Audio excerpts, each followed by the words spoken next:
మనకి ఎన్నో కాయగూరలున్నా మామిడికాయకి ఒక ప్రత్యేకమైన స్థానం అనేది ఉంటుందండి.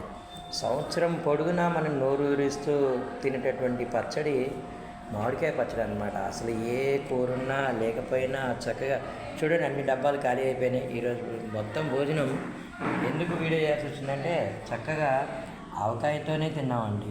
అసలు ఒక మహానుభావురాలు పేరు చెప్పడం ఎందుకులేండి, కానీ వారు చక్కటి ఆవకాయ ఇచ్చారనమాట. ఎంత టేస్టీగా ఉందంటే విపరీతమైన టేస్ట్ ఉందండి.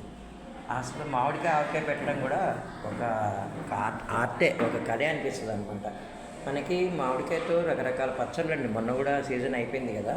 మాగాయ అండి, ఇది చూడండి, ఇది మాగాయ చాలా బ్రహ్మాండంగా ఉంటుందండి. అసలు ముక్కలు ఎండబెట్టి చేస్తారనమాట. ఇది మాగాయకి కాంబినేషన్ అనేది పప్పు కాంబినేషన్ ఉండొచ్చు, లేకపోతే పెరుగు మాగాయ మాత్రం అద్భుతమైన టేస్ట్ అండి. ఇది మాత్రం మామిడికాయ ఆవకాయ అనమాట. ముక్క చాలా పర్ఫెక్ట్గా ఉంది, టేస్ట్ కూడా. మీరు చేస్తారని తీసినా కానీ మీకు కొంచెం దూరం అయిపోయారండి. డెఫినెట్లీ మీకు ఇస్తాను నేను. చాలా అద్భుతం అండి. ఇదైతే అన్నంలో కలిపి అయితే తినేసానండి మొత్తం. మీరు కూడా ఎప్పుడన్నా అలా మామిడికాయ కొత్త ఆవకాయ ఉంటే మాత్రం ఒక కొత్త టేస్ట్ చెప్తున్నానండి. కొత్త మామిడికాయ ఆవకాయలో అసలు పొడి ఉంటుందండి, కమ్మ పొడి అని. నేను సూపర్ మార్కెట్లో కంది పొడి అని కొన్నాను.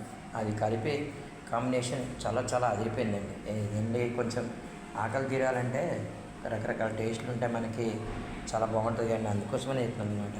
నిజంగానే ఈరోజు మాత్రం మామిడికాయ పచ్చడితోనే చక్కగా అరగించామండి. మామిడికాయ ముక్క అంటే నూనె అంటే ఆ నూనెలోనే ఉండాలి కదా, లేదా పాడైపోద్ది కదా పచ్చడి అనేది. ఖాళీ బాక్స్లో అయితే దర్శనం ఇస్తున్నాయండి.